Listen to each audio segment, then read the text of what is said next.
एकदम से हिरण्यकश्यप कहने लगा, क्यों रे पापी, ये बता तुझे ये नाम किसने लेने को कहा?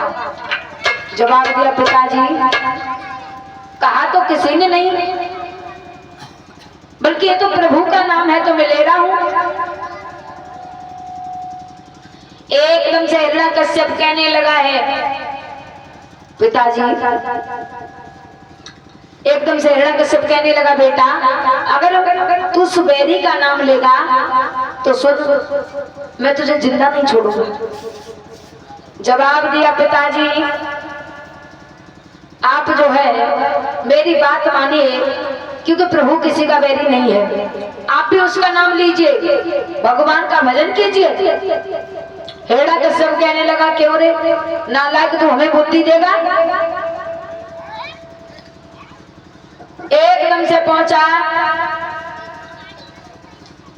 कयादू से कहा, कयादू इसे समझाओ, ये मेरे बैरी का नाम न ले, वरना इसे मैं जीवित नहीं छोड़ूंगा। कयादू कहने लगी, बेटा तेरा बाप बहुत हत्यारा है, तुझे मार डालेगा, इसलिए तू क्यों अपने प्राणों की आहुति देना चाहता है? तू छोड़ दे प्रभु का नाम। एकदम से प्रहलाद कहने लगे, माँ भले ही मेरे प्राण क्यों ना चले जाएं, लेकिन मैं उस प्रभु का नाम लेना नहीं छोड़ूंगा। फिर पहुंचे प्रहलाद, जवाब दिया, पिताजी राम राम। ऐसे ना मने जब मारना ही पड़ेगा इसे तो। जल्लादो, बोले महाराज। इस प्रहलाद को ले जाओ। कहा? सांपन की कोठरी में से बंद करो।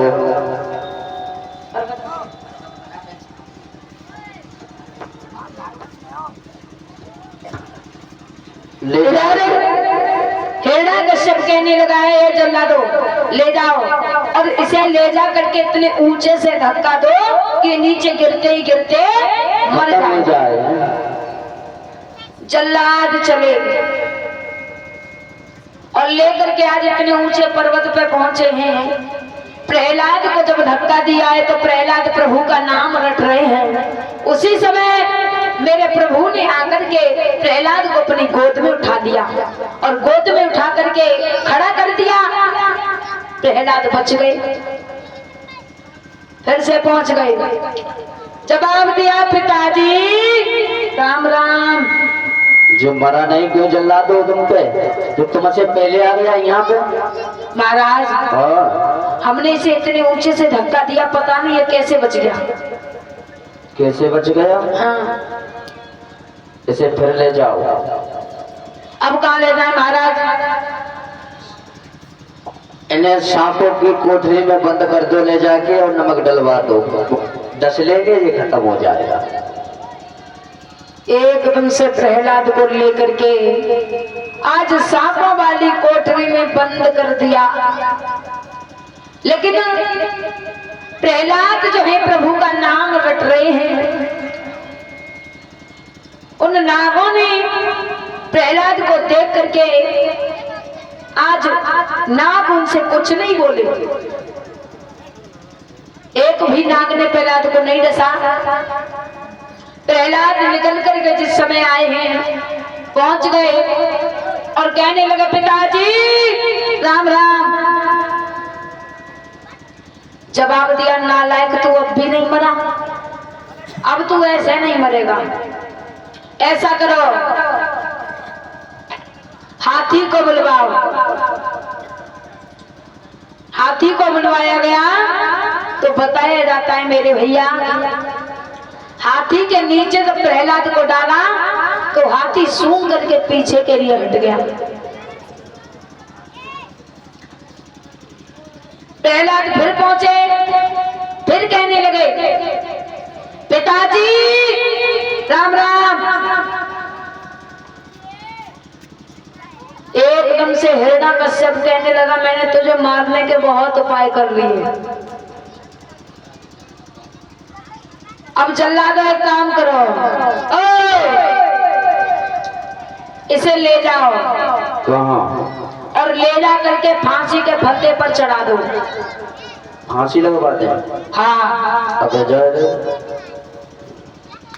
प्रहलाद को लेकर के जल्लाद चले हैं, पहुंच गए, फांसी का फंदा लटका दिया और प्रहलाद को जैसे ही फांसी पर चढ़ाने को हुए तो एकदम से वो फांसी का फंदा एक पुष्प बन जाता है।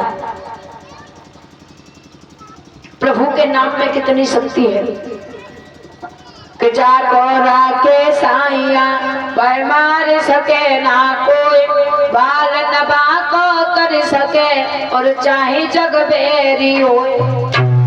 जवाब दिया, जिसके सर पर त्रिलोकी भगवान का हाथ है उसे कोई मारना तो दूर छू भी नहीं सकता। प्रहलाद बच गए, फिर पहुंचे और जवाब दिया, पिताजी राम राम। कहने लगे, नालायक तू अब भी नहीं मरा? कयाधु से जवाब दिया है, कयाधु एक काम करो, इसे अभी इसी वक्त जहर दे करके मार दो। भक्तों ध्यान रखना, माँ चाहे कितनी भी निर्दयी हो लेकिन अभी कभी भी अपने बच्चे को नहीं मार सकती। लेकिन आज मैया पति की आज्ञा का पालन कर रही है। प्रहलाद के लिए एक कटोरा लिया, उसमें आज जहर घोल करके दिया है।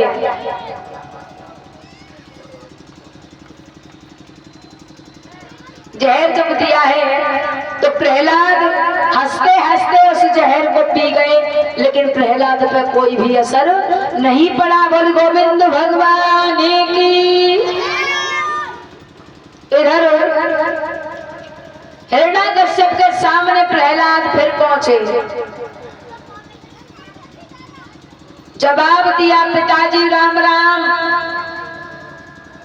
एकदम से हिरण्यकश्यप जो है पहुंचा है प्रहलाद को साथ लेकर के कयाधु के पास और जवाब दिया, क्यों कयाधु, एक बात बताओ। पूछो। हमने तुमसे कहा था इस नीच को जहर दे करके मार दो। जहर दिया तो था मैंने इन्हें। झूठ क्यों बोल रही हो? क्योंकि मैं ये मान ही नहीं सकता कि एक माँ अपने पुत्र को जहर दे सकती है। महाराज, हाँ, इन्हें जहर दिया है मैंने, और ना मानना है तो सुनो। हाँ, जब लोटा में एक आध बूंद लेकर पंडित जी को पिया के दे ले। एकदम से मंत्री से जवाब दिया, मंत्री ये महाराज, इस पात्र को पहले चाट कर देखो। महाराज हाथ पर छटबाबू को किना छटबाबू।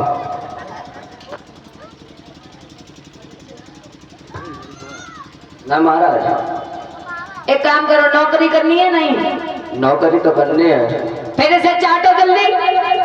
देखो, हाँ, खाली बच्चेदार आदमी है, काम मारे मारे डुले भारी बच्चा। जो पंडित जी को छटवाए दे या विजेंद्र को छटवाए दे, जी फ्री है कटे। चाटो चलो। देखो चाटेंगे। आज मंत्री ने जैसे ही उस पात्र को उसमें से उंगली लेकर के जैसे ही जीभ से लगाई तो वो मंत्री वहां पर खत्म हो जाए। प्रहलाद कहने लगे, पिताजी अब तो मान जाओ, तुमने मेरे मारने के लिए न जाने कितने उपाय किए, लेकिन